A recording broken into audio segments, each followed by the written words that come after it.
PSC exam പോലുള്ള എക്സാംസിൽ സിലബസിൽ എടുത്തു പറയുന്ന ഒരു ടോപ്പിക്കാണ് അന്തരീക്ഷത്തിന്റെ ഘടന എന്ന് പറഞ്ഞിരിക്കുന്നത്. ഓക്കെ, അപ്പൊ നമ്മൾ അതിൻ്റെ അകത്ത് നിന്ന് പ്രതീക്ഷിക്കാവുന്ന കുറച്ച് ക്വസ്റ്റ്യൻസും അതുപോലെ മനസ്സിലാക്കി വെക്കേണ്ട കുറച്ച് കാര്യങ്ങളുമാണ് നമ്മൾ ഡിസ്കസ് ചെയ്യാൻ പോകുന്നത്. അപ്പൊ നമുക്ക് നോക്കാം. അന്തരീക്ഷത്തിൽ അടങ്ങിയിരിക്കുന്ന ഘടകങ്ങൾ ഏതൊക്കെയാണെന്ന് മനസ്സിലാക്കി വെക്കണം. അന്തരീക്ഷത്തിൽ അടങ്ങിയിരിക്കുന്ന ഘടകങ്ങൾ എന്ന് പറഞ്ഞിരിക്കുന്നത് വാതകങ്ങൾ, ജലാംശം, പൊടിപടലങ്ങൾ എന്നിവയാണ് കൂടുതലായിട്ടും അന്തരീക്ഷത്തിൽ കാണപ്പെടുന്നത്.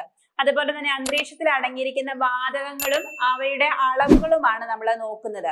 അപ്പൊ ഏറ്റവും കൂടുതൽ അന്തരീക്ഷത്തിൽ കാണപ്പെടുന്ന വാതകം ഏതാണെന്ന് വെച്ചിട്ടുണ്ടെങ്കിൽ അത് നൈട്രജൻ ആണ്. ഓക്കെ, അപ്പം നൈട്രജന്റെ അളവെന്ന് പറഞ്ഞിരിക്കുന്നത് 78% നൈട്രജന്റെ അളവ്. ഏറ്റവും കൂടുതൽ അന്തരീക്ഷത്തിൽ കാണപ്പെടുന്ന വാതകം നൈട്രജൻ ആണ്. അതിന്റെ ശതമാനം എന്ന് പറഞ്ഞിരിക്കുന്നത് 78%.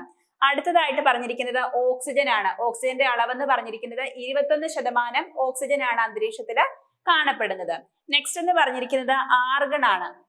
ഓക്കെ, അപ്പം ഓർഡറിലാണ് കൊടുത്തിരിക്കുന്നത്. ആർഗൺ എന്ന് പറഞ്ഞിരിക്കുന്നത് 0.9% അളവിലാണ് ആർഗൺ കാണപ്പെടുന്നത്. നെക്സ്റ്റ് എന്ന് പറഞ്ഞിരിക്കുന്നത് കാർബൺ ഡൈ ഓക്സൈഡ് ആണ്. കാർബൺ ഡൈ ഓക്സൈഡ് എന്ന് പറയുമ്പോൾ 0.3% കാർബൺ ഡൈ ഓക്സൈഡ് അന്തരീക്ഷത്തിൽ കാണപ്പെടുന്നുണ്ട്.